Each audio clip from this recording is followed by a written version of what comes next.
Welcome to the DYNAMO Show. I am your host, James Erdt, the Chief Architect of WOW for DYNAMO Entrepreneur. We support entrepreneurs in living well and doing good, predominantly speakers, authors, internet marketers, coaches, gurus, and people that have done really well in the world. Not just those that are putting the oxygen mask on themselves, but also those that are putting the oxygen mask on their community. So today we have three wonderful guests, and we're going to start things off with Derryn Shrosbree. Hi. How are you doing, my friend? Very well, thanks, and yourself? Oh, I'm doing very, very good. It's an honor to have you here. I've been watching your epic growth with your company and your business and some of the circle of influence that we roll with, and we're going to talk about that in a sec. However, what I would love to do is take it back. Let's talk a little bit about some of the vulnerabilities, some of the mountains that maybe you've climbed as a young teenager or 20-something or 30-something. Sure. Growing up in South Africa was a pretty rough neighborhood. Okay. A lot of interesting stuff, sort of in transition. It's a country in flux. Personal tragedy, sort of family stuff went down, and we left a long time ago due to sort of the violence and all that kind of stuff. How long ago? I left 18 years ago. Okay. Yep, and the journey has been fairly interesting since then. I did a year in Kyoto, 2 years in. Oh, wow. Yeah, Kyoto was pretty good. With the family? No, I left alone. Okay. My family went to England, and they settled there for a long time. And I sort of did the Kyoto thing, then I went to Australia. Yeah. Went to Tokyo for 5 years, New York for 5, and then I came to Canada in 2008. Nice. So it's been a bit of a world tour, which has been good, but yeah, lots of struggles and trials. You ever and go back to tribulations. South Africa?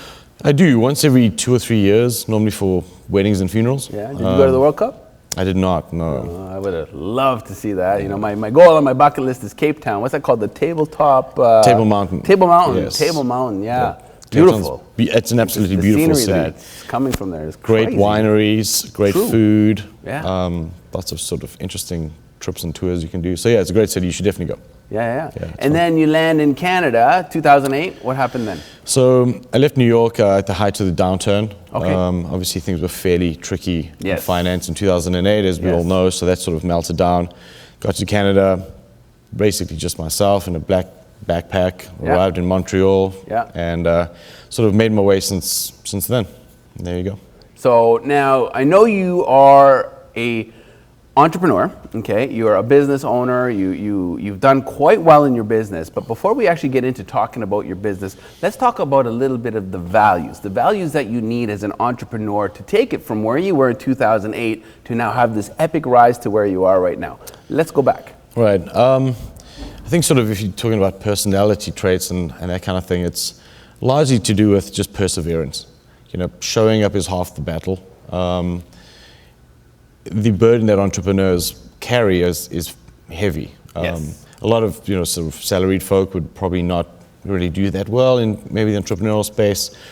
You know, we have so many hurdles, and it's always an uphill struggle, and it always costs more and takes longer than you think. But that's just the everyday nature of an entrepreneur. So I think persistence is super key. Persistence, yes. Yeah, you just as you get the hockey puck to the face, you just pick it up and just keep going. Right? Yes. Because we're results and success orientated, so it doesn't matter that, oh, something went wrong. It's like if you don't get it done, it just doesn't get done. Life is for us, not to us. Absolutely.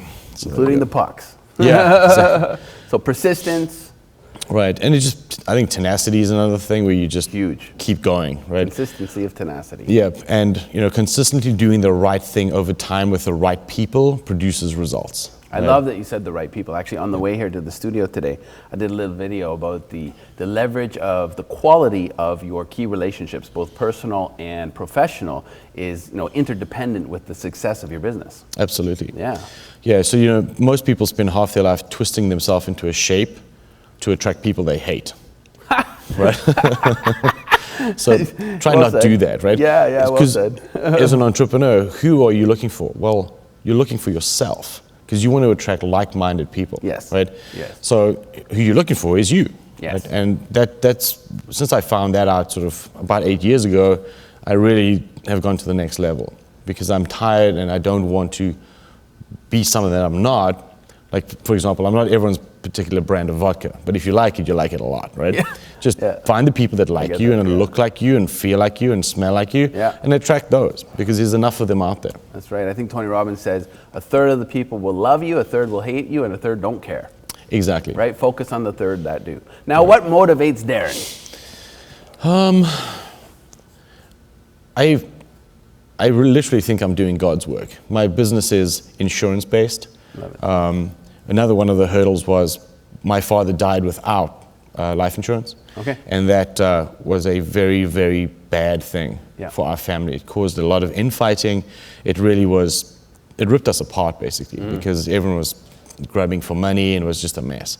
So since I had that yet another personal hurdle, I strangely found myself in the industry, and I actually really do think I'm doing good for myself, the community, entrepreneurs in general, et cetera, et cetera, et cetera. So, entrepreneurs are great at looking after other people and doing business and helping other people, and often they look outwards and they largely forget themselves. True. So I try and look after entrepreneurs by saying, look, you got to bulletproof yourself, you got to get all your ducks in a row, clean up your balance sheet, this and that, et cetera, et cetera. And that's what motivates me. That, when I wake up, I don't work. I love what I do, and it produces great results, but it's not a job, it's not a vocation. It is a passion that drives me day in and day out, 7 days a week. You know what I love about you as well is, yes, okay, you do the insurance side of things, and we can call it God's work because it's a protector. It's an umbrella. However, what you've done with that umbrella and that protector for individuals, you've also made it stylish. You've also have a brand behind it that is super sexy. 33-7. So number 33 spelled S-E-V-E-N 7. 33-7 is so slick. Tell us about 33-7. Yeah, so 33-7 is a mathematical algorithm for wealth creation.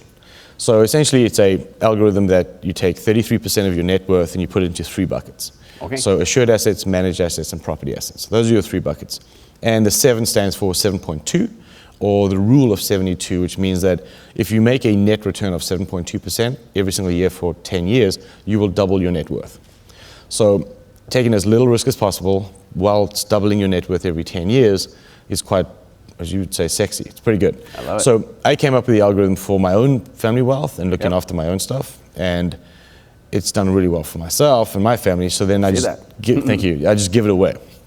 So people meet me and they say, well, Derryn, how did you do so well? And I just show them the algorithm, show them how to do it, and say, look, help yourself. There it is. Go for it. So give to get is really important for me. True. And the more I give, the more I get back.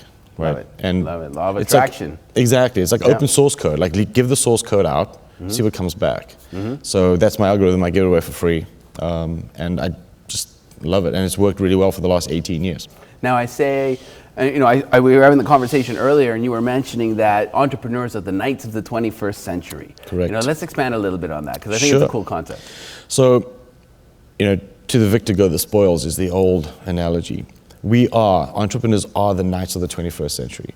We are the trailblazers. We go out, we take all the risk, we spend all the money, we employ all the people. We are the knights of the 21st century, right? It's like the Crusades back in the day. Leave England, go to the promised land, and do stuff. That's so right. we just don't have swords and armor, but we definitely are the knights of the 21st century. Look at Elon Musk, a fellow South African. Yes. Very proud to have him as my countryman. Amazing man. Four moonshots. Yeah. And he's not 50 years old. Crazy. That's an entrepreneur. That's a knight, right? Yeah. He's furthering humanity to the victor go the You gonna spoils. travel to Mars with him? I would love to. Yeah, me too. Yeah, it'd be fun. That'd be fun. We'll jam on, Mars planet, start the first insurance agency. Sounds like a fun ride. So on a final note, maybe share a little bit with our audience some nuggets. Let's say, you're talking to your kids and it's the last day on earth. What would Derryn tell them? So what I would tell you is, seriously, just stick with it. When every single person says, you can't do it, don't do it, it's a terrible idea, and you're gonna lose everything, do it. Just do it, right? Just keep going. And once you're fully drawn on all your credit cards, your phone's been cut off, and you have nothing left, keep going. Because it will eventually come right, as long as it's not a terrible idea. But keep going. That's my nugget for you guys. I love it. I love it. Thank you, Derryn. My pleasure. I'm sure we'll see you at the Clubhouse 27 Luxury Automobile Lounge. I know Looking you're a forward to big it. fan of cars, just like myself. Yes, absolutely. So we'll see you there, Yeah. or maybe on Mosport. Good. And My name is James Erdt. I am the Chief Architect of WOW for DYNAMO Entrepreneur. This is the DYNAMO Show, and we are so thrilled to have you being able to watch these lovely entrepreneurs sharing what's in their heart, what's in their head to inspire you. And we will be right back after this commercial break.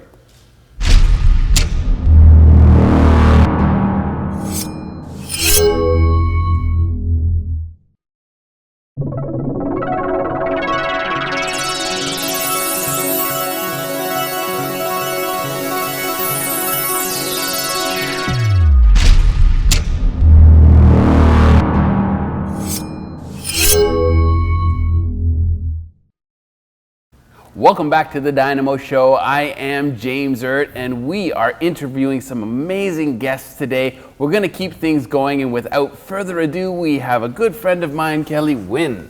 Hello. Welcome to the show, Thank my you, friend. James. Thank you very much. Oh, I'm such a fan of your work. We've only just recently met through one of our events that we just did in the past, and you blew my mind with the photography that you do. Thank you very much. And I know that's something that you're kind of getting into, and we're going to talk about that in a second. It's a big part of your life right now, and for good reason, because you're amazing. So one more time, kudos to you. Thank you very much. So thank you for everything with what you've done for DYNAMO and the organization so far.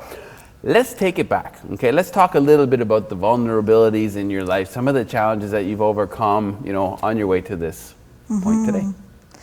I think for me, one of the big things is it's easy to get stuck Yeah, doing something. isn't it? Yes, and because it's comfortable. Yes. I've worked in my job for almost 26 years, so over Yes. half my life. Oh, wow. And it's afforded me opportunity to be home with my children in the summers, Christmas, March break. So that is desirable when Yes. you're raising a family. It's true. When I was younger, I wanted to go to school for photography, and I had my mind set on one specific school. So I've taught my kids, do not be closed-minded, because you miss opportunity. So the school I wanted to go to, I didn't get into, and I did get into another school and I didn't go. You didn't go? No, and at the time it was Humber, and it was Okay. Humber or nothing, That's and I right. didn't go. Really? And so my whole life, it's been a passion. When you talk about, what would you do for free? Yeah. This is what I would do for free. Yeah. I have a great passion and a love.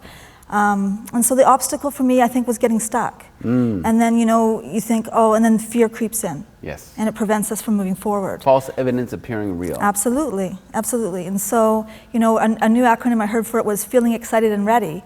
And so I'm embracing that right now and saying, You I'm are. really You're excited. glowing. I'm super excited, and I guess so the biggest challenge was being stuck.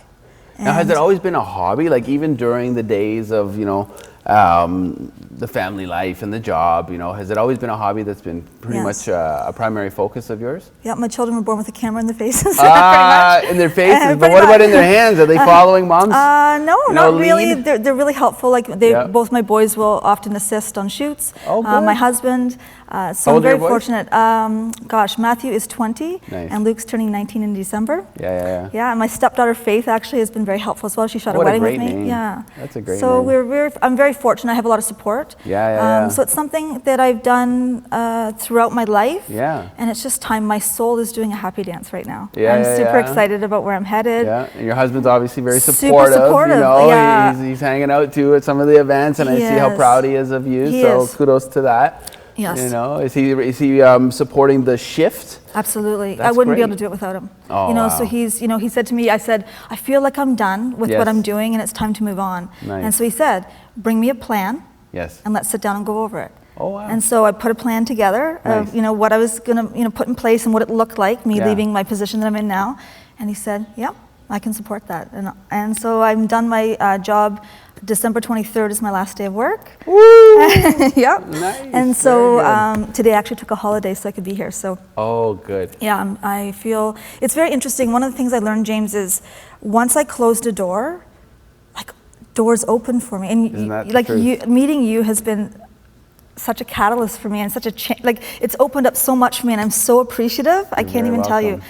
And Likewise. so I had said to my husband, I really strongly feel that when I close the door, other doors will open. It's wild because your photos now are circulating throughout the internet very quickly, just by meeting somebody such as myself that has a very large network, by sending out a blast to 35,000 people on my mailing list, or sending out the leverage of your photo with your tag on it of the 20 speakers that were speaking at our last event. They have a circle of influence of 250 plus people, Right. that your photo is now out to them, and that's kind of how it goes, and it's going really, really quickly. So meeting those key contacts in your life and the people that you synergize with, I call it, that's one of the things that I loved about you, is the synergy that we had right away. Like, we got it. We understood that, it takes a little bit of effort, it takes giving to get, and you've done that very well. You've done that to the point where, you've impressed me so much that I'm looking forward to working with you time and time and time again, because you didn't come at me and just say, hey, James,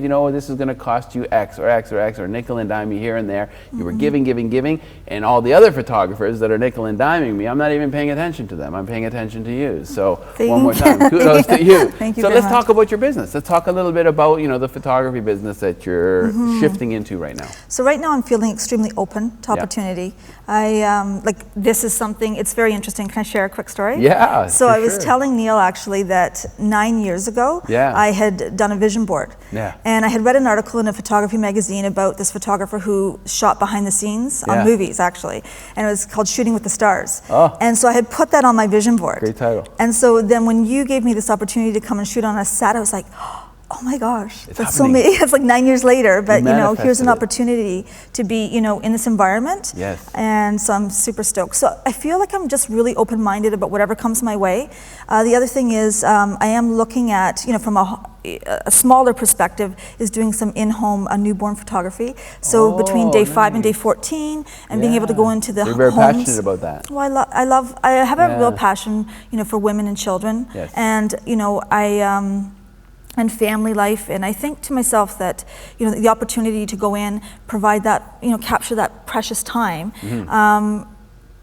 and go into the home so women don't have to leave. I think that would be really nice. So that's kind of like a little side thing that I'm moments. thinking. Yeah. But really, I feel I'm really working on flow and being in the flow Oh, I of love life. it. And Yeah. so I'm really Love that word. loving what's coming my way, and Yeah. I'm turning into yes woman, so taking Flow woman. taking opportunities Ooh. and saying yes, to and checking things out. So it's good. Very good. Now, do you have a strength in photography? Is it landscape? Is it portrait? Like, what do you prefer? I love Events? people. People. I love people. I love Yeah. capturing. Yeah, me too. I feel like I wish I could be invisible as a photographer, because if I can really capture someone without Yeah. them knowing I'm photographing them, Yeah. you get to see a piece of who they are. Yeah, You yeah. really get to see them, Yeah. and that I love. As long as you show it to them. Yeah, true. Yeah, absolutely true. Otherwise, Absolutely it'd be a true. little creepy. No, exactly. No, but I'm usually at events get and it, things I like get it, that, yeah. or weddings. Candid shots. I love candid shots. Yeah. Catching the moment. Yes. Solidifying, immortalizing that moment on film. Yes, and I Yeah. feel like women in particular are extremely hard on themselves. So I love to capture a woman in her true essence. Yeah. And for a woman to look at an image and go, "Oh, I feel so beautiful." Yeah, I feel like to bring that out. I've done well by them, and I love people. Now let's talk Photoshop. Are you a big fan of Photoshop and photoshopping, or do you like more that raw image and very minimal tweaks? Well, because of my lack of knowledge in Photoshop to some degree, like I'm definitely minimal knowledge in that area. So I use what I need to, but I'm not into getting into images that aren't real. Yeah. Enhancing I don't have a problem with, but no, I'm not. That's not an area I'm too deep into. That's for sure. You know what's interesting now, like the whole Photoshop thing. Back in the 80s, 90s, what they presented women to be, in the magazines, skinny mini, and like tweak here, cut here, clip here, in order to have this unrealistic figure portraying what they think is beautiful to the world, which really does a lot of damage to many women out there. What's cool now is the reality of Snapchat, the reality of Facebook Live, the reality of video shows like this to showcase who you truly are and to get over your own caca and just show up. Show up and shine your light, because everyone has a beautiful light inside. So if you were to share maybe a few nuggets of light with some of our viewers, why don't you take a look into the camera and talk to them? If this was, say, like your last day on earth and you were about to share some stuff with your kids, what would you tell them? Oh gosh, I think that the really important thing is to let your light shine. Like you said, life is way too short. What are you doing with your time, and what are you waiting for? We all have something that we feel passionate about and something that excites us. And you know what? Go for it. Do it. Like, don't waste your time on something that doesn't make you feel excited about life. And follow your passion. I love it. I love it. And you're following yours. I am. Full tilt. Super excited. Full tilt. Yeah. I know we have a few events coming up together, and I'm so excited to Me see as well, what you're capable of. And I can just imagine when you actually do start to learn all those extra skills, like the Photoshop and the tweaking and the enhancing and the lights, and it's just because your work is so naturally good. You're a natural. So thank you for coming to the show. Thank you so much for having me. I'm honored to have you, and I'll see you at our next event. My name is James Erdt. This is the DYNAMO Show. This is episode 21, and we will see you right after this commercial break.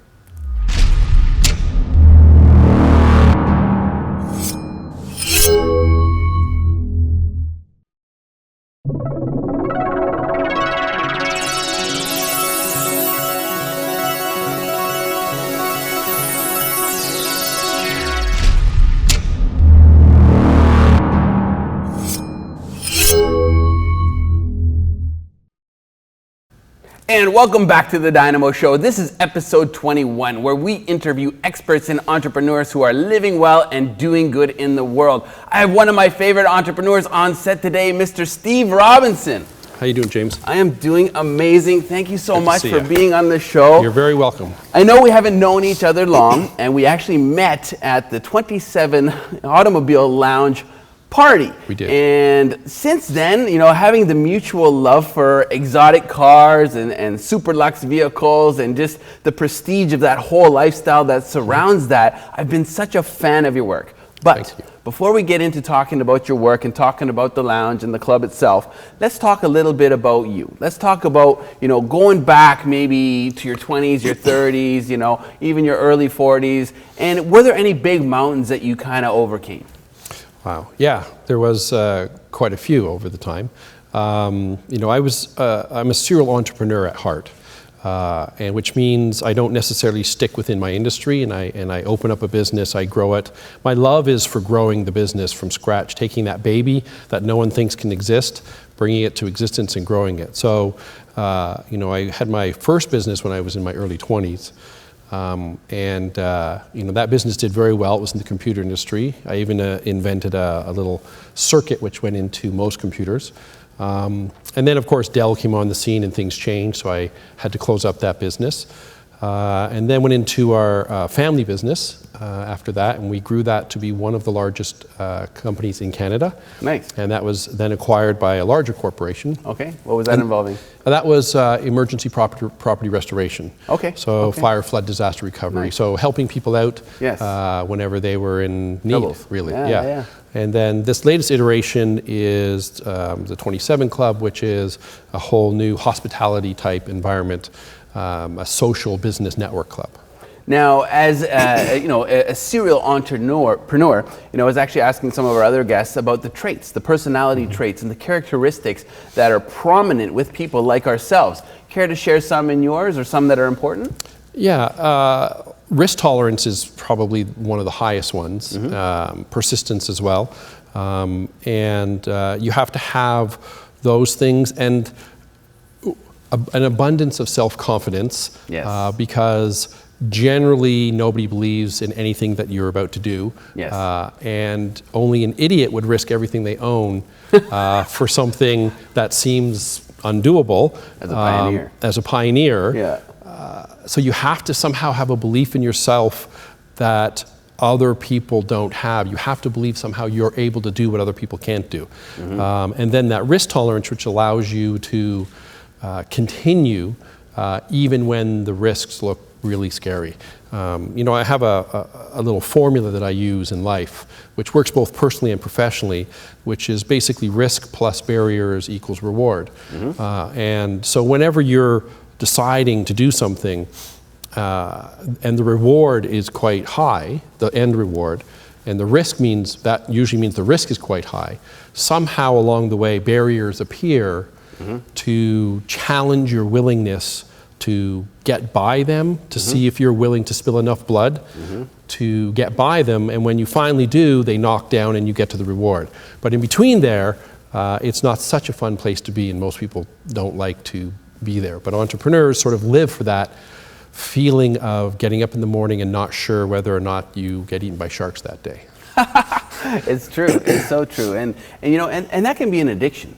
It is. Yeah. It's not only the tragedies, but it's also the triumphs. The golden rule. He who holds the gold, can make the rules. Right. And once you actually break through those barriers, and depending on how big those barriers are, the more gold there is to share. Exactly right. The barriers and the risk are equal to the size of the reward in general. Yeah. And in my personal life, that risk personality doesn't stop for all of us, as you know, right? Skydiving, scuba diving, shipwreck diving, night diving, racing car cars. Racing, right? So a mutual love we have. So you tend to push the envelope personally, and that's because life has a certain flavor when there is a possible risk to your either lifestyle or your life when you're doing it. I forget who said it. It was some surfer. Taste death, live life. Taste death, live life, yeah. It's that adrenaline of being on the edge and being totally awake. Yeah, there's an old Viking saying, and I'm probably going to get it wrong, but it's sort of like, party today because you're probably going to die tomorrow, right? Live your life as really live it, so that when you get older, you don't ever look back and say, I didn't take that chance. I have a new hashtag that I've been using lately called Dream Big, Work Smart, Play Now. Okay. Now is the only moment we have. It is, I agree. Right? Yeah. What are we going to do with this now? One of the other terms that I utilize is plurk, play, work. So when you create your life or your entrepreneurial business, and a lot of us entrepreneurs are in the entrepreneurial space because we just can't bear working for somebody else. No, I'm a horrible employee. I just get I would get fired so fast. Have you been fired before? Yeah, I have been fired before. Yeah. Generally, I told the CEO, that he was running the business wrong. So that's always fun. Yeah, I'm a bad employee. Because I need to be in charge and creating. Yeah. So would you say you're a visionary? Some people say that I am. I like to think that I am. I'd like to think you are. I like to come up with something that's not been done or a concept and then try to bring it to fruition or change the playing field in an existing business so that it changes the rules. You know what I love about some of the things that you've accomplished, which I'm a huge fan of and a big supporter of and a client of, is the giving back element of it. We'll talk a little bit more about that later. However, you give back with such a big open heart, and let's talk about an event that we did together. Drive for Smiles. Yeah. Okay. Great Drive for event. Smiles was at Mosport. Care to share about your experience with that? We did that with our club and some partners, Deloitte and Drive for Smiles, and First off, tell them what the club is. The Maybe club share with is the audience, what's the club? So 27 Club is a private members social club. It's oriented toward luxury lifestyle and or automotive backdrop, but it's really a place where entrepreneurs, business owners, professionals can come. They can have meetings, they can participate in some really exclusive and interesting events. They can do a lot of interesting networking to build up their businesses or build personal relationships. And then behind that is also a certain luxury lifestyle and an automotive backdrop. So we have high-end exotic cars members can drive, we do track days, we do some travel.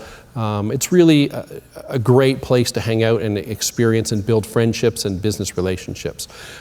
Behind that also, it gives us the ability to do a lot with giving back, and it allows our members to participate with us and give back in ways they might not get an opportunity to. And that's what the Drive for Smiles with the Starlight Foundation was. And that was a great day. You know, we went out and we helped these families who are under extreme stress with ill children, seriously ill children. We took the children around the track, we took their families around the track, and you know, that level of stress for those families, you live it every day without a breather, and for them to have some fun and see the smile on their faces, it was pretty emotional for some of the guys. And these are hardcore guys, right? They are. And you know, and they're driving these kids around, and they sort of realize some of their daily problems aren't so big. After that experience, so it was really good, and we do more and more of those kind of things. It was a great day, and I really enjoyed it, and the guys enjoyed it too. And definitely one of my favorite days. I mean, I was able to drive around the track in a beautiful Audi R8, courtesy of the club. You know, I've had a Ferrari F430 from the club. You know, how do members actually get involved? Just quickly. In general, it's a referral club most of the time. So someone refers you, but not every time. You can call in or email in. You can come in for a meeting or a network event, or you can just come in and meet us and come in for an interview. And if everything seems good, there's a process by which you can join. And then from there on, you're a member of the club and you start participating. I love it. I love it. You know, it's such a fantastic opportunity to network with like-minded and like-hearted individuals. Because a lot of the guys that I met at your club, they're also social entrepreneurs and philanthropists, ones that are actually giving back, not just, you know, making all the gold, but they're sharing the gold. You know, they're sharing their heart, they're sharing their time, which is so valuable, because I know how busy these guys are.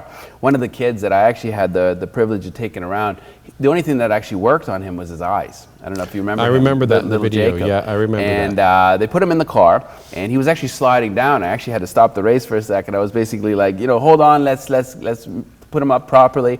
And the mom came in. We drove him around. 2 laps, nothing. I didn't know if he was happy, sad, crying. And then basically, I was like, okay, I'm going to gun it. So I go down the straightaway, and we basically hit the ramp corner, and he was laughing and laughing and laughing. And the mom was like, oh my God, I never heard my son laugh like that before. That's the joy. That's the joy. I love it. We're going to take a short commercial break, and we will be right back.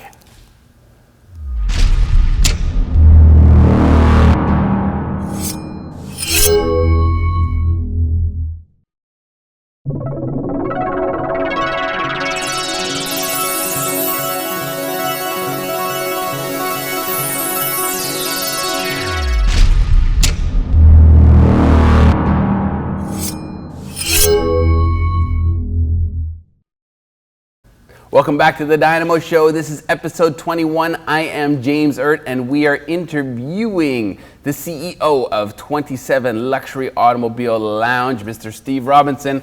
Welcome back to the show. Thanks, James. Now, I have a fun question for you, okay? Shoot. Let's say, you know, we're at your funeral. Okay, we're at your funeral, and you know, I know you've shared some of the nuggets of wisdom with me, you know, in private conversations, and you're really wise with some of the stuff that you share.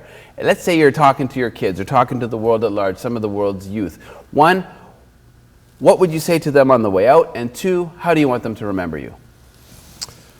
Well, let's assume that the funeral's far in the future. Okay. Right, from now. You know, one of the funny things about it is most of the people that know me, you know, if they came to my funeral at some point in the far future, half of them would be shocked that it took that long to reach that point. To given all the stuff and the dangers and, you know, the not opening parachutes and all sorts of stuff. But in general, I want them to look at some of the things that I've created. Some of the legacy that was created, all the people that we helped along the way. People forget as entrepreneurs, right, you're employers, and as you grow, you know, you're helping people buy houses and have babies and, you know, do everything they ever imagined to do. And sometimes, you know, you lift them up from a place they were. And many entrepreneurs recognize talent, and we raise them up and we bring them into the organization. You give them opportunity. So I would like to remembered as someone who helped people, broke down barriers, and was successful in the pursuit of my passions without trampling over people That's in my key. way. Isn't right? that key? Yeah, because you don't have to do it that way. It's true. It's so true. Who inspires you? Who inspires Steve? Wow, that was a hard one. Generally, you know, probably my father is the greatest inspiration because, you know, he's still around, he's 87.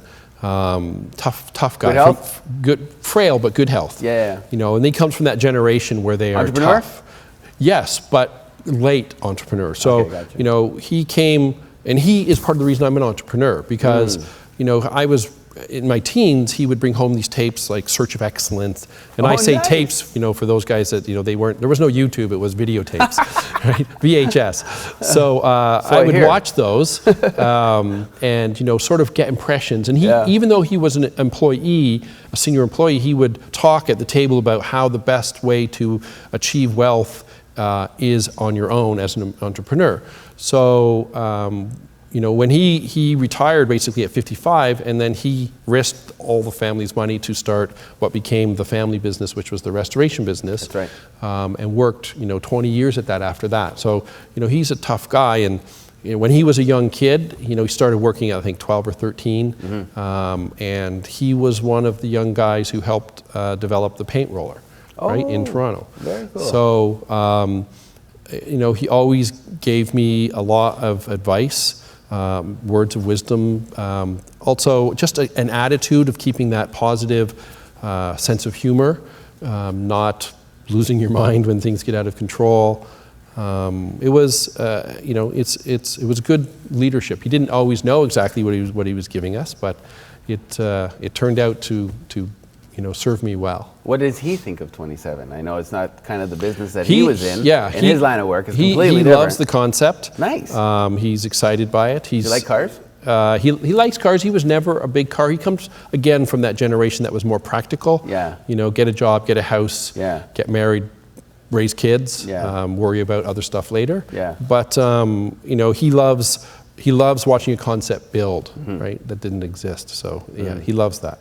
Now, being as busy as you are, how do you balance your lifestyle? I mean, I know how, I mean, I get the one-word answers from you, and, you know, finding time to sit down with you is quite a challenge. So I thank you for sharing this quality time with us and our viewers today.